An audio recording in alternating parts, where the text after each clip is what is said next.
Ministro, en la pasada reunión de esta comisión estuvieron dirigentes del PIT-CNT planteando su posición respecto a este proyecto sobre personería jurídica. Ellos entienden que hay un desbalance en cuanto a beneficios o perjuicios a favor de los empresarios en este proyecto. ¿Usted qué piensa? ¿Cuál es la postura del gobierno?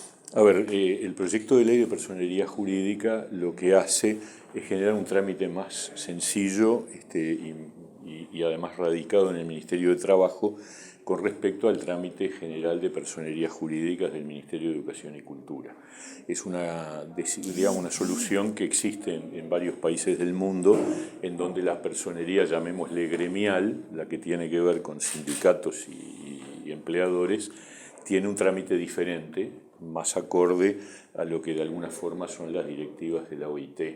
Es decir, es un trámite más ágil, más rápido, etc. En ese sentido, el diálogo previo con los actores sociales fue fluido. Simplemente donde sí hay una diferencia tiene que ver con un componente que yo creo que va, y lo acabamos de decir acá en la comisión, en garantía de los propios trabajadores, que es que el descuento de la cuota sindical por planilla, es decir, directo por parte del empleador, está supeditado a que exista esa personería gremial, cosa que la gran mayoría de los sindicatos ya tienen. Pero ¿por qué esto? Porque ciertamente el hecho de que no exista personería gremial determina que los fondos que se recaudan por cuota sindical no van a nombre de un sindicato, sino que van a nombre de personas físicas. Y es claro que es mucho mejor para todos, incluso para el propio dirigente sindical, que haya una cuenta que esté a nombre de la organización y no de la persona.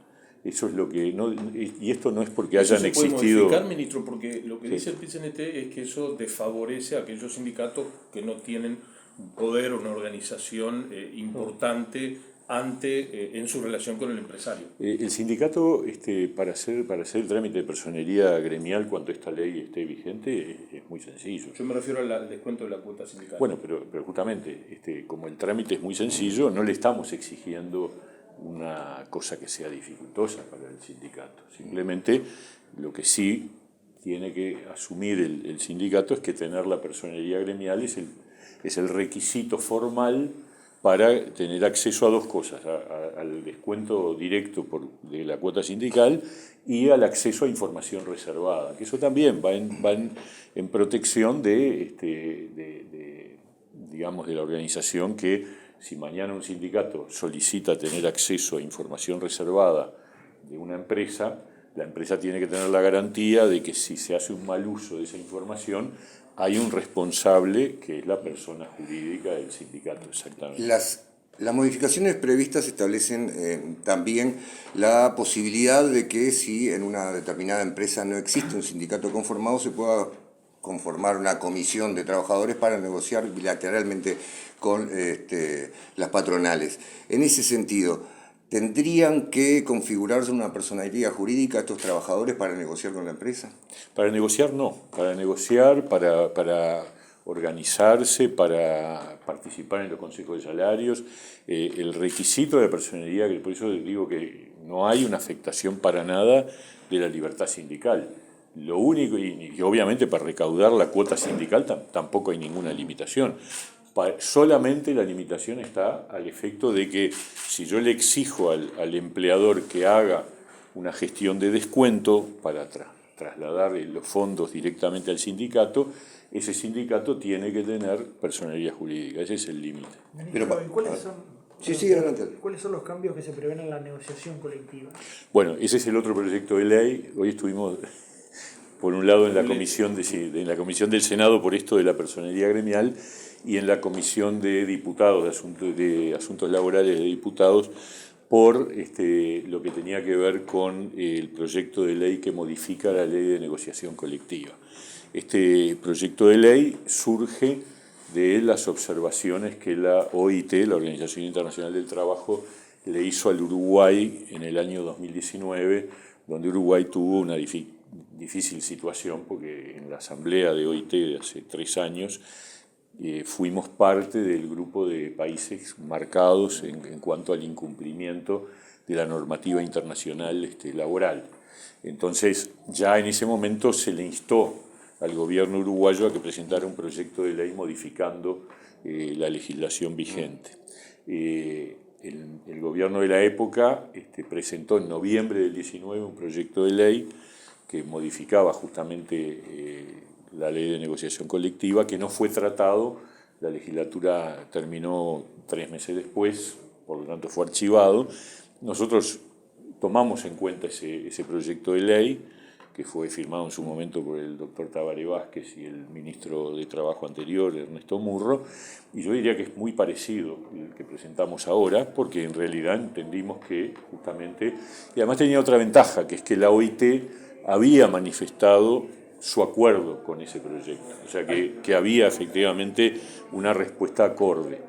Y bueno, y por lo tanto es el que está presentado al Parlamento. Ministro, ha habido fuerte cuestionamiento también de la Central de Trabajadores por entender que se cambian las reglas de juego de la negociación colectiva y cada vez que pierde vigencia un convenio hay que negociar todos los contenidos del mismo, sí, en desmedro de derechos adquiridos por los trabajadores.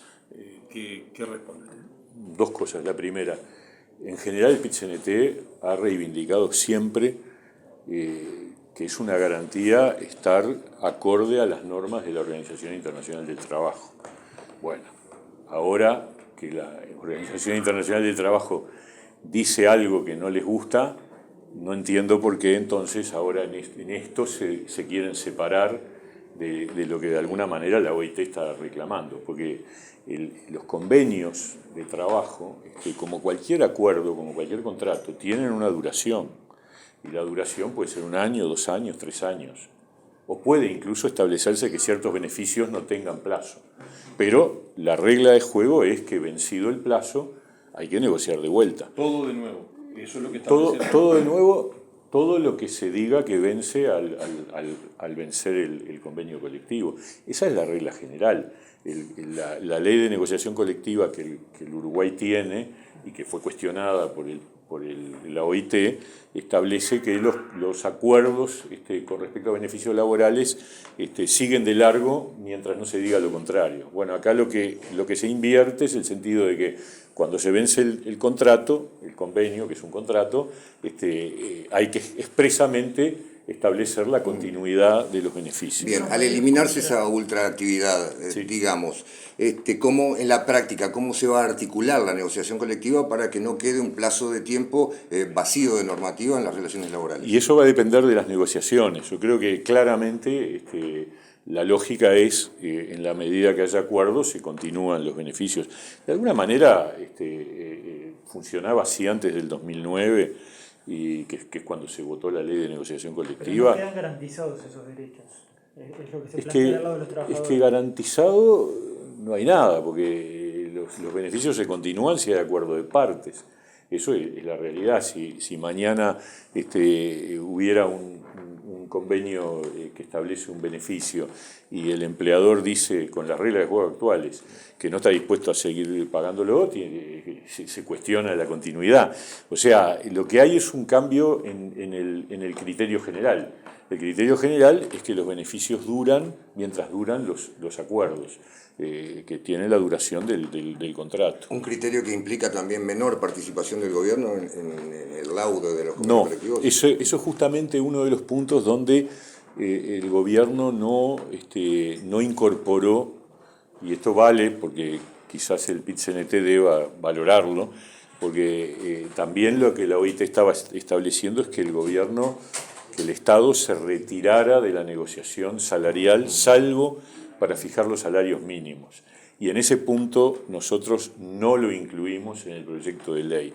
Es decir, el Estado va a seguir participando en la negociación salarial, no solo de los salarios mínimos por categoría, sino de toda la negociación salarial. Eso deberían valorarlo en el movimiento sindical. ¿Por qué? Y porque hay una tradición de larga data que el Uruguay ha cultivado y obviamente probablemente la OIT en este punto siga manteniendo algún tipo de objeción, pero bueno, es parte de los equilibrios que nosotros queremos mantener.